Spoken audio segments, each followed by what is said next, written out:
suitcase looking for a stage, a little quirky place, somewhere safe from you, sharing thoughts. I ended up with a name called Grass Taylor, and the originality of that was that my real name is Ladislaus, and I was born in Austria, right? And Don and Peter, the bass player and the guitarist in the band, started calling me Lettuceleaf, right? Because they couldn't pronounce Ladislaus properly. So it ended up, they cut the letters out and just put grass. Scripting the play, this is our one connection. Definitely starting out, my big ambition was to make it, to get on a label and to tour and all those sorts of things, and once you've had a bit of a taste of that and the realities of that side of things kick in, it becomes a little less appealing. Grass Taylor. Grass Taylor. Hi, I'm Grass Taylor. Goodbye, this autumn. It was really grounding to come back to, you know, why I do this in the first place, which is all about expressing myself and doing that through my art. Taylor is my translation of my real name, Zabo, in English. So this record in particular, there was no real, there's no big ambitions behind it, there's definitely no ego behind it. It is just the rawest, most honest music that I could put out at this time of my life. Art could be our soul.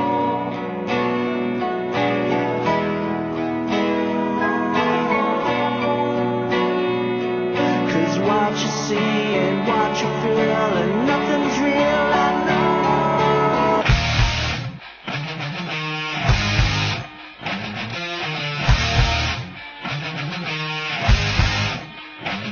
I got kicked out of school years ago.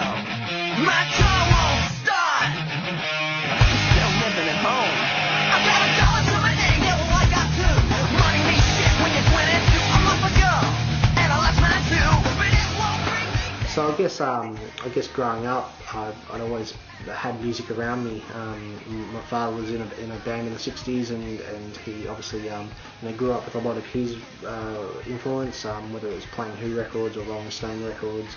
Well, I was in a band called The Diamond at the time, and we used to get a lot of work around the town halls and everything because we were a good backing band. We used to back John Farnham quite a lot. And then having a lot of brothers and sisters dragging me through the 80s with Motley Crue and Guns N' Roses and Kiss and all those sorts of bands.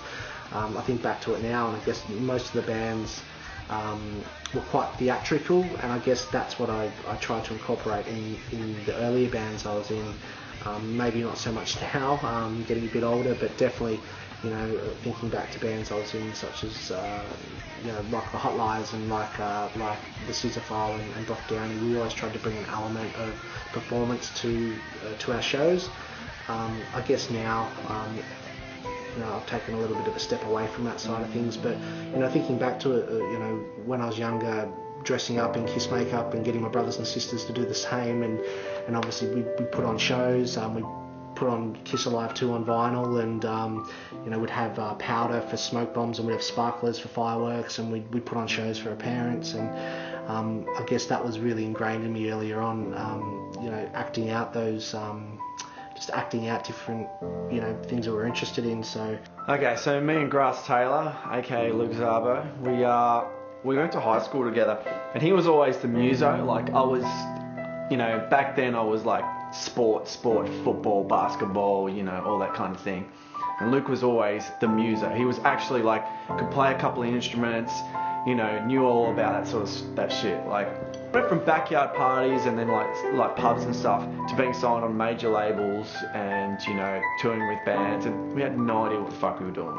But it was super fun, and I wouldn't change it for anything. always had that artistic expression, and always had that drive to want to do music in some way. And I guess it wasn't until after high school and things like that, or mid-high school, that I really started to think of music and performance as a career. One particular day I said to him, well, let's hop in my shed. And he sat on my bench with an acoustic guitar, and I just had a pair of drumsticks and a couple of practice pads. And we started to have a bit of a play together. And things started working. So check it out. What we've got now is a summer song. You gotta feel it. You gotta feel it. Star 10, the first band I was in that really did anything. I guess we'd gone and recorded an album independently. We'd gone to a whole bunch of different labels. It's so funny the way that we would approach labels back then, because we had no idea. We would go in there with donuts and Pepsis and acoustic guitars and play for them, and half the places wouldn't let us in. The few places that did, I guess it was just lunchtime entertainment for them. We had a couple of people that showed a little bit of interest, and I guess we found out later not so much on our songwriting. At that stage we really didn't have an idea. We were writing pop songs that were a little bit off the cuff, but I guess more so to do with our attitude and our energy and our enthusiasm. Like, we would do anything to make it back then. I remember Danny dressing up in a Pizza Hut uniform, going to Molly Meldrum's house to deliver him a pizza with our CD inside, and we'd book schools tours and fund them ourselves and go around to all the local schools playing free lunchtime concerts.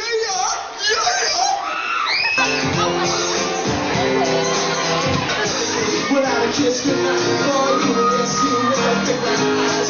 Tropical space, exponential rise. Electric trip 422 power drive. Now think of a young, close your eyes. Skin into I was just going along for the ride. I didn't know what the fuck I was doing. I still don't know what the fuck I'm doing, so we didn't really have an idea of how to go about things, but the energy and enthusiasm that we had early on was definitely like trying to take that next step with our music career. So we eventually found a label that were willing to invest in us, and I guess more of a development type of act, and that was PLW Records. We were lucky enough to get involved with those guys, and having such an input in the songwriting process really helped craft myself personally as a songwriter, and learning a lot about songwriting in those early years. We were also lucky enough to have a manager from the States called Terry Littman, who was looking after Matchbox 20 at the time, and I guess he had big plans for us going over there and doing all sorts of things, but as the industry often does, they throw a curveball at you, and a lot of things don't pan out that way. We were approached by Athol Guy. Athol Guy was the bass player from the Seekers. I don't know if you remember the Seekers, but they were pretty big in the early 60s. And he said, you guys are pretty good, so, he said, how would you like to go to England and see what you can do over there? Well, what happened was he said to us, well, the deal is that we'll send you over there, but you got to make your own way, so they'll shove you into England, but then you got to find somewhere to live, start making money, and seeing whether you're going to be successful or not. Paul just said, no, the band's not interested. So yeah, I guess it got to a stage where we were going along fine as a duo, developing our craft, and Danny and I made a bit of an executive decision that we wanted to be a band, and we wanted to take the music in a little bit more of a different direction. So we sort of started looking around for bass players and drummers. And we used to get every Sunday night down at the Mordialloc Lifesaving Club, which was called Cindy. The drummer from Paul McKay was leaving, and because Paul meaning knew me from Mordialloc, and because I played with the Diamond, he asked me if I wanted to join the Paul McKay set. So I went over to his place in Nunawading and set up the drums in the lounge room, and he had the rest of the guys there, and we started playing a few songs, and I seemed to fit in pretty well with them. Came across 2 guys and got them in and started rehearsing it, and then we decided, you know what, we want to be a band, and we want to do a name change and see where that's going to take us. Brock Downey was the name of the band that we became. We put out a radio single in 2004, and we were very surprised by the response that we got from commercial radio. I think it was you know, one of the top tracks played at the time. But I say, it's time of that. Don't bring me down. That's right. Get up, don't bring me down. Here we go. So I call your phone. This time you're home. I hope we can work this out. Say what they used to be. We got really lucky with that side of things. We'd also just signed to a new label called Roadshow Records, had a new manager and a booking agent, and we're doing some really good, you know, things, heaps of fun stuff on tour. Some of the funnest times that I've ever had on tour was with that band, heaps of laughs.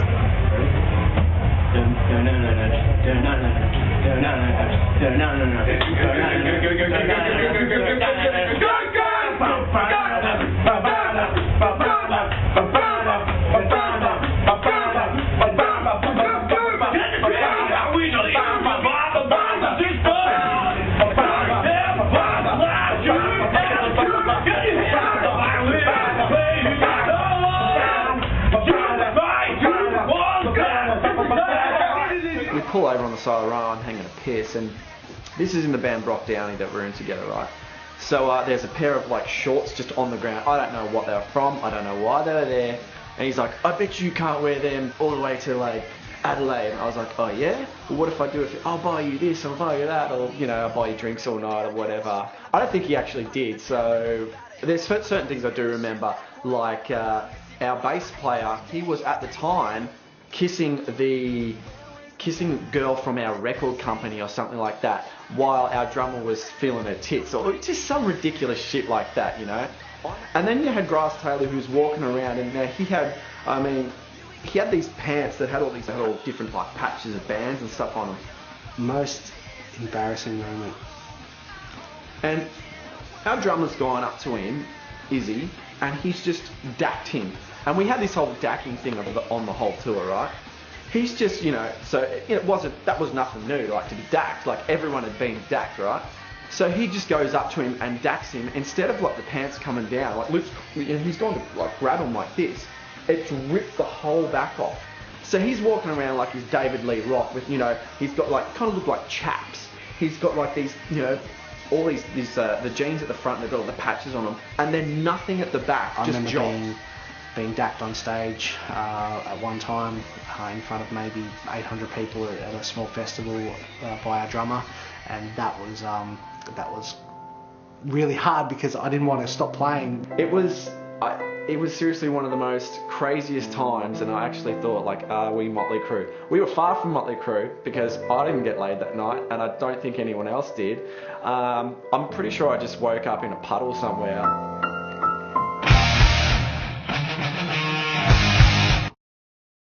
You know, things were going great. We'd had a lot of success with the song, and I remember walking to the boardroom one day, and one of the investors who really didn't have a music background said, "We want you to do this song next." So much is hurting me inside.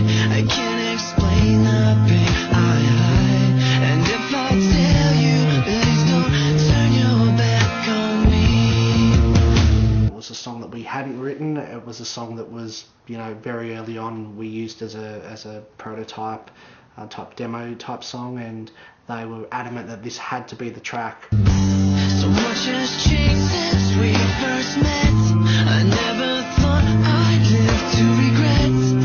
I remember putting my hands on my head going, this is never going to work, and most of the band felt the same way. Me. So when you go away, nothing will change today, 'cause I'll never find. We were young at the time. We really didn't know what to do, so we did the track and it flopped. Radio didn't pick it up. We got a lot of bad reviews for it. Radio played the B-side. It was just a bit of a disaster. So from that point, we didn't get an option to pick up an album. The label sort of left it at that. Management left, our drummer left, and Danny the singer and Chris the bass guitarist and I were sort of left without a band and without really anything.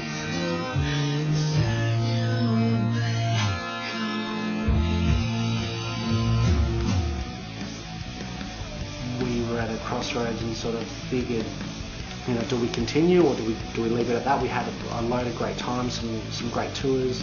Got to do some really cool stuff that a lot of bands, I guess, haven't done. So I guess we spent a little bit of time and decided that we did want to continue, and we thought this time round we'll do things a little bit more independently.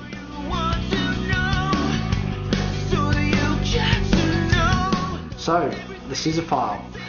We decided to change names to the Scissorfile. We got a new drummer in, auditioned a whole bunch of people, and finally settled on a guy called Orion, who sort of came in for 6 months and exploded, and then we got a whole bunch of drummers after that, and then a bass player left, Christoph, and it was just basically a year and a half of revolving musicians. And I guess at that stage of my career I really wanted to do something more with my music, so an opportunity came up to join a band from Adelaide called the Hot Lies, and it was a really tough call for me at the time because we just recorded an EP as the Scissorfile, and it was a really good EP. It's probably some of my favourite music I've written and recorded to date.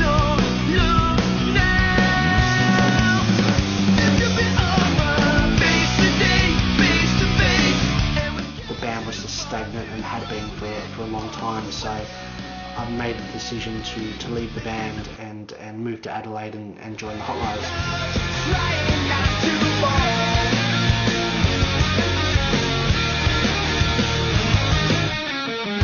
I'll never leave you, my Tokyo. The lights and sirens in my eyes, the fire burns and the daylight dies. I hear you calling, my Tokyo. Once I joined the Hot Lies, obviously we wrote an album. We started doing lots of great tours with some really good bands, a lot of international bands, played a lot of festivals. It was some of the funnest times I've ever had on the road. I've never laughed so hard from any band before, other than obviously Brock Downing was quite a fun band to be in, but the Hot Lies, it was just non-stop fun. On the road, I'd left my apartment in Melbourne, I'd left my job, I'd left a band I'd been in with my best mate for 5 years to go and do this, so I really wanted to make a good go of it. We spent 3 months to 4 months writing the record, and then went up to Sydney to record. Spent 3 months in Sydney recording this album, and it was a really good experience for me as a musician.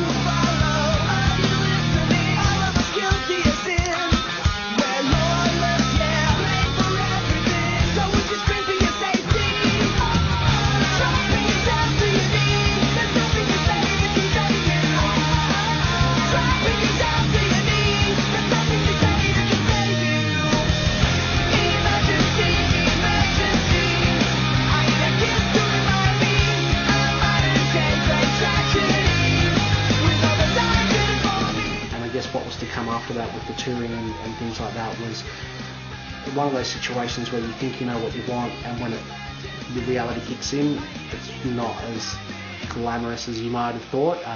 Definitely had a lot of fun on tour, some of the most fun experiences and times in my life, but I guess being on the road for so long really did take a toll. We did a lot of great stuff, I don't regret any of it. Touring with some great international bands, playing some fantastic festivals, doing things that a lot of bands aren't lucky enough to be able to do, and probably a lot more deserving bands out there should be doing. But I didn't take anything for granted, took it all every day as a time as an experience, and I guess we left a little late between records, and it got to a stage there where the musical landscape changed a little, and our label didn't take up a second option, and management weren't willing to really push it as an independent act, so a lot of the guys in the band got a little disheartened and we decided to call it a day as the Hot Lies.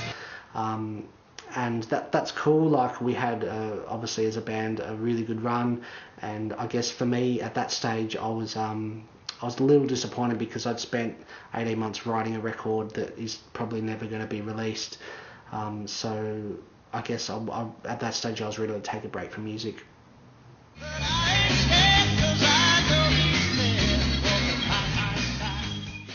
So we lost our guy as a manager. I can't remember, somebody saw us and they said, well, why don't you try on television? So Paul said, oh yeah, why not, let's give it a go. So Kevin Dennis, National New Faces. We did a few heats. I think there was 3 heats before you got into the finals. This is in 1969. And that ended up, we got into the finals and we ended up winning the damn thing, which was great. We won $5,000 and we won a 3-year recording contract with Channel 9. We all have some sort of creative drive within us, creating a reality that we live in.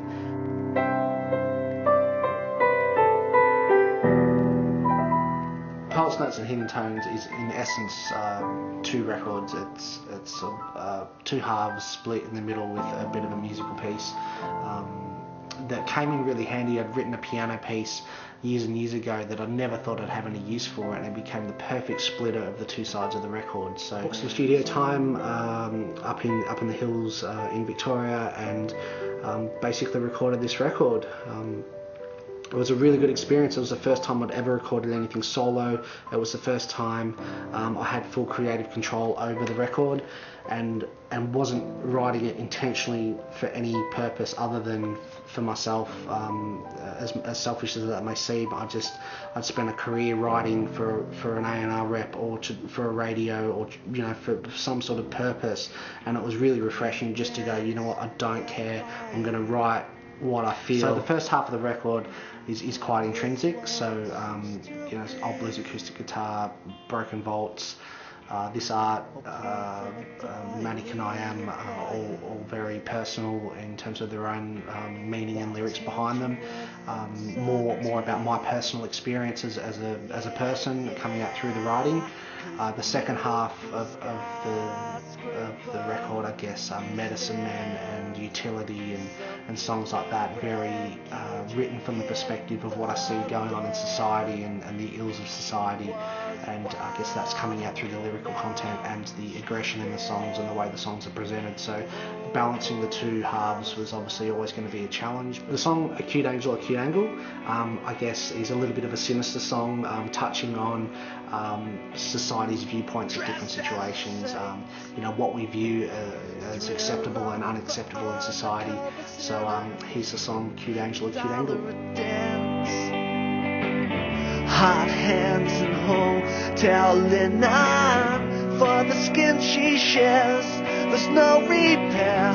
Her body's gold. Inside it's so cold. Day's wage just got a little cheaper. In the bright night he got caught. Cheap thrills is what he sought. Under red lights,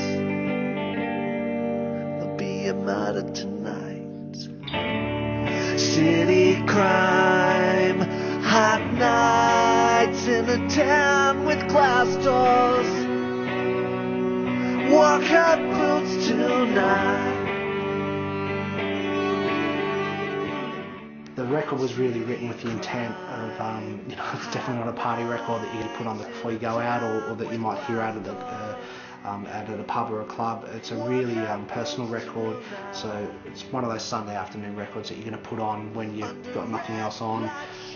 It's a rainy day, you put on the record and hopefully absorb the lyrical content, and hopefully it's presented in a way that the meaning behind those lyrics comes through the way the songs are portrayed, and it connects with the audience that way.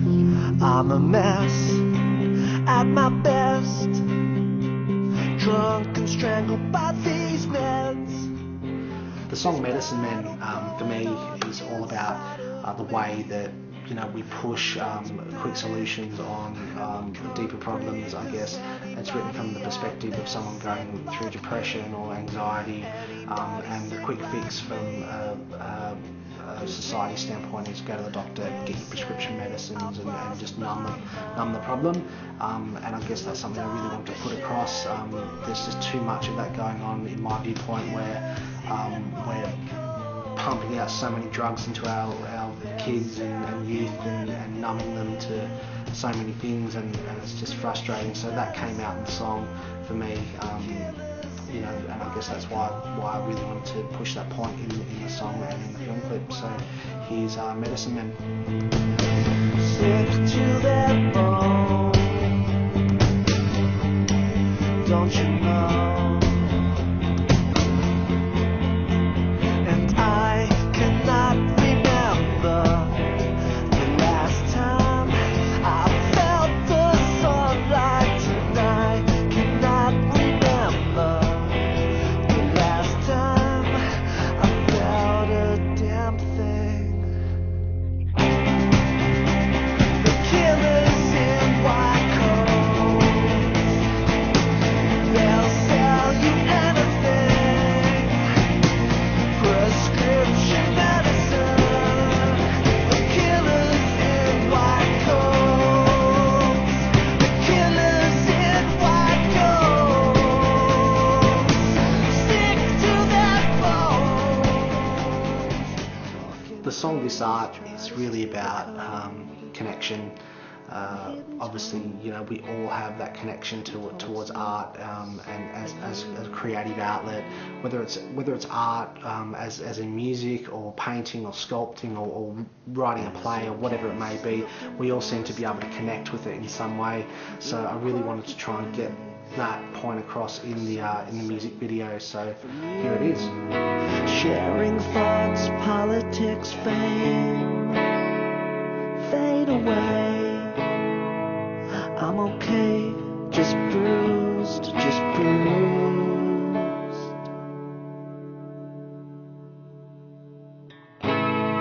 Lost in your way, feeling your sway. This is our one connection. Sculpting the clay, scripting the play. This is our one connection. Let my muse of its mystery sold a song with no soul. I've listened to his Plastic man full of first CD that he made. Very interesting. There's songs on there which make you feel real good, and there's songs that make you feel sad.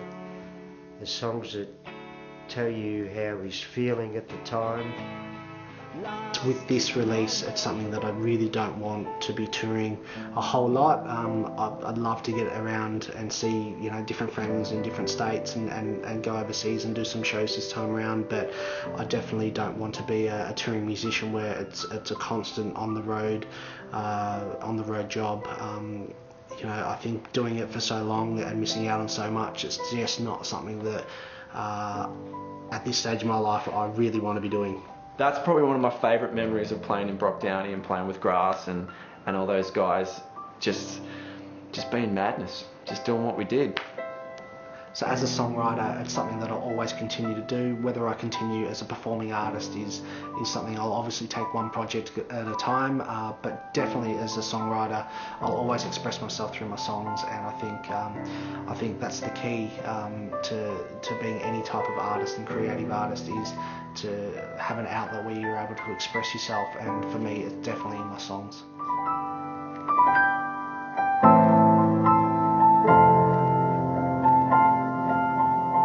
Thank you guys, I'm Grass Taylor. I'll see you next time. Thank you.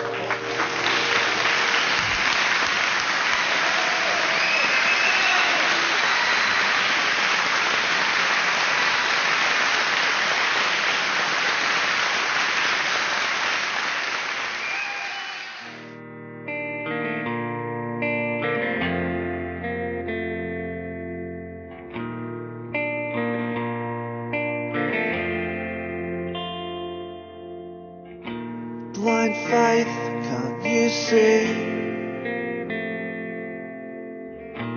This world's history,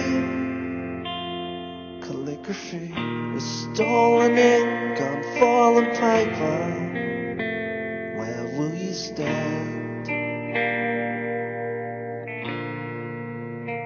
while they rape her?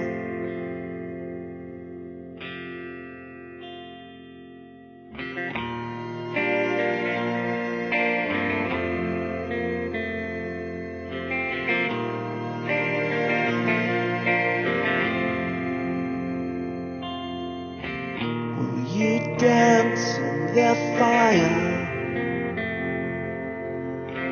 when this world ceased to be, or pray from a diary of liars